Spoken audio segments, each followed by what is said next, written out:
I'm sure you've heard the news. Dogs can sense how we feel, sometimes even better than people can. But have you ever wondered how they do it? Dogs are awesome at picking up on our emotions, especially when we're feeling down. Scientists say dogs use their super sensitive noses to smell changes in our bodies, like when we're sad and our scent changes. Plus, they watch our faces and body language.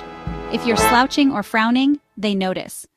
Some dogs will come over, put their head on your lap, or nudge you with their nose, all to say, "Hey, I'm here for you." Studies show dogs even have brain reactions to human tears. So next time you're feeling low and your dog cuddles up, remember it's not just love, it's science. Dogs truly are our best friends in every way.